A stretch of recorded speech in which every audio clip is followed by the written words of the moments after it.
Okay, so the 5 chord. So we've done licks over the 1 chord, the A7, licks over the 4 chord, the D7 or D9, and now licks over the 5 chord, the E7.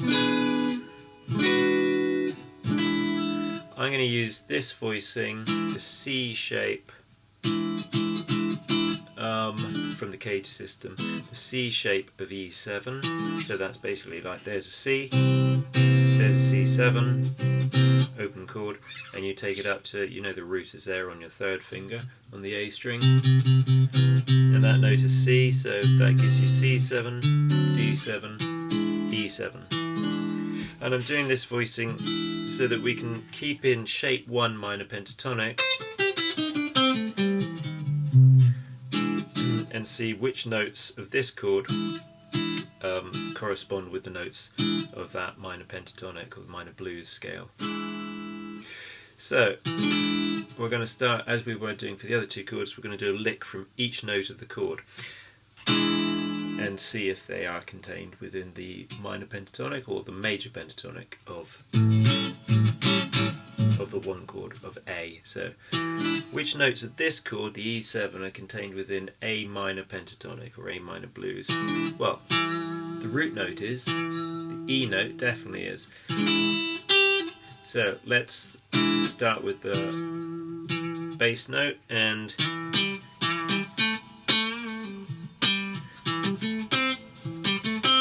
we're going to try use minor pentatonic shape 1 and see if we get a nice sound.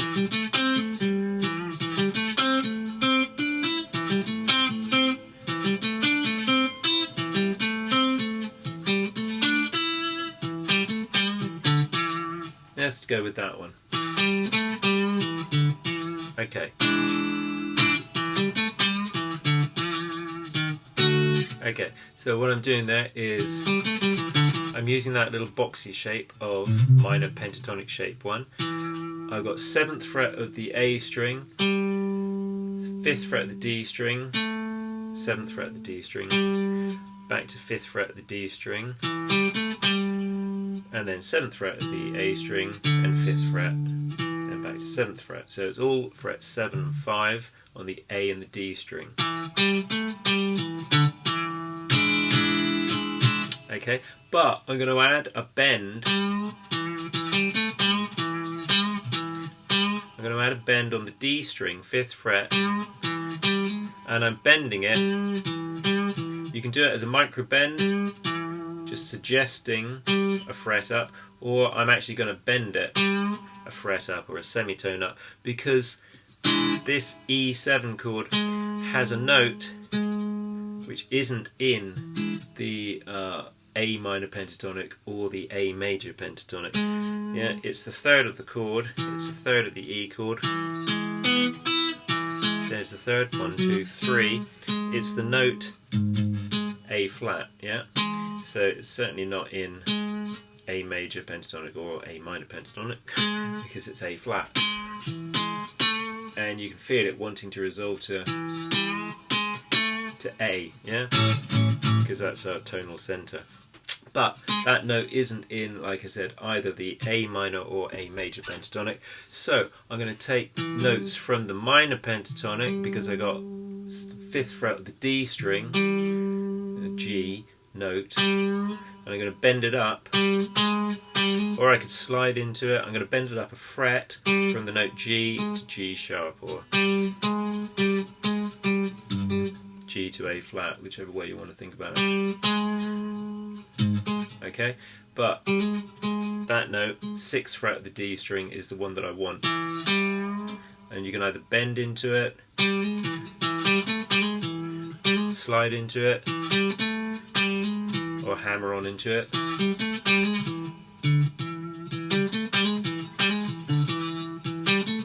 Yeah, I think I'll hammer on into it, a quick hammer on. Okay, so that was from the root note of the chord, a lick from the root note of the chord. Now we're going to go to the D string note of the chord, which is the major 3rd of the chord. And like I said, it's not a note that's in either the major or minor pentatonic. So what I'm going to do, although I'm starting on that note, I'm going to, as soon as I can, get into a note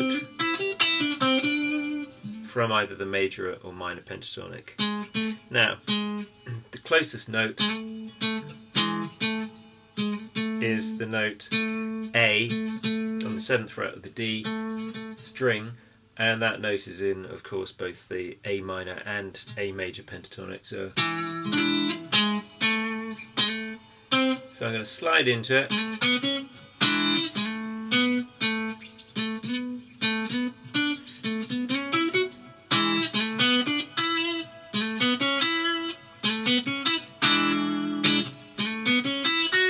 And I'm going to go with the minor pentatonic this time.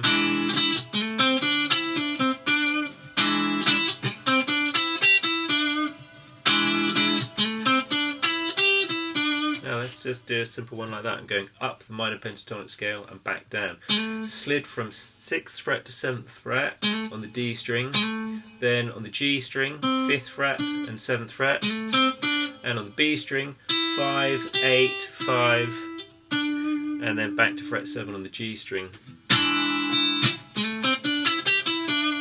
And that fret 7 on the G string in relation to the E7 chord is the flat 7 of the E chord. So that's a chord tone, a good chord tone to end your phrase on, your lick on.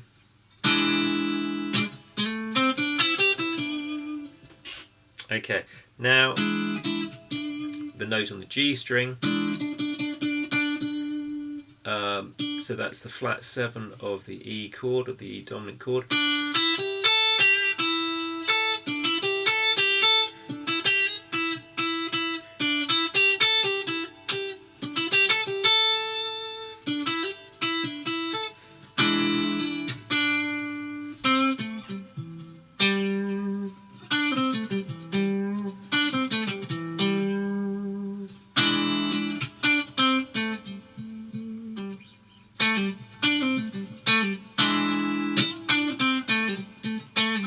Quite like that.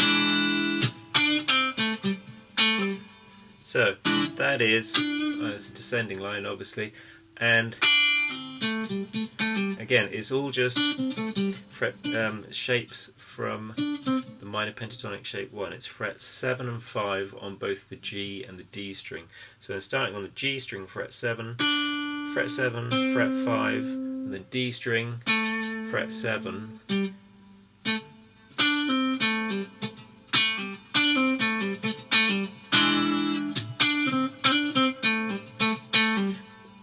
and fret 7 and fret 5 on the D string. So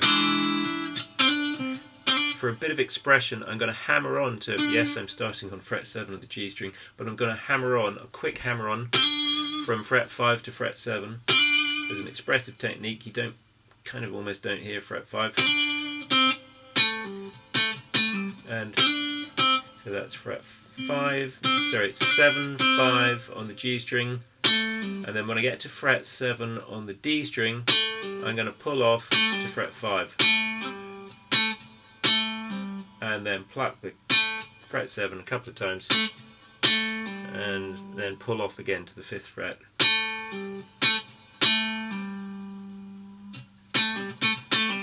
And I could either leave it, that 5th fret of the D string, without any sort of bend on it, maybe some vibrato, or just staccato, yeah, just release the pressure so the note stops. But anyway, that note, 5th fret, which is the note G, it gives a flat third in relation to the chord, which is okay because that's an altered sound. It's that it's flat third. You can also think of it as a sharp 9. There's the major third, and there's the flat third, which if you put it up an octave rather than play it there, but play it there, it gives you that Jimi Hendrix chord, the E7 sharp 9. So, and that is a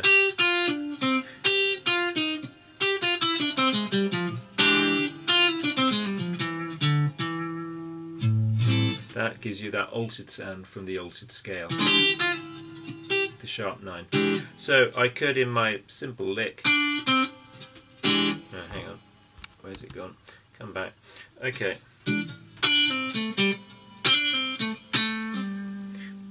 I could just leave the note as the 5th fret, or as I did before, I could put a little micro bend on it, or I could in fact hammer on a full half tone, semitone up to the 6th fret of the D string, which gives you the major third of the E.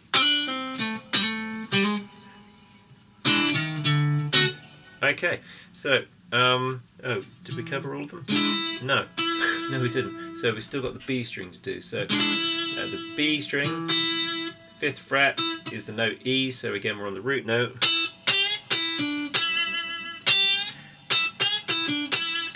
Okay, I'm just going to do that. So again I'm just taking the shape of the minor pentatonic, position 1. And I'm on the B string, 5th fret, starting there from that chord shape. And I'm going up to the 8th fret, and I'm putting a little micro bend on it, or I could indeed do a full semitone bend, because again this is the minor third in relation to the E going to the major third, so that always sounds bluesy. So 5th fret, 8th fret with a little bend, either micro bend or semitone bend.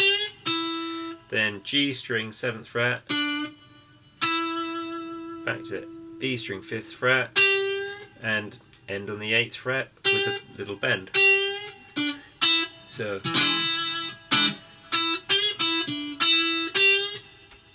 yeah, okay. Hope that helps. So we've gone through the 3 chords now of the blues, and the 1 chord, 4 chord, 5 chord, and we've done licks from each note of the chord shape. Yeah, each degree of the chord: the root, 3rd, 5th, and flat 7.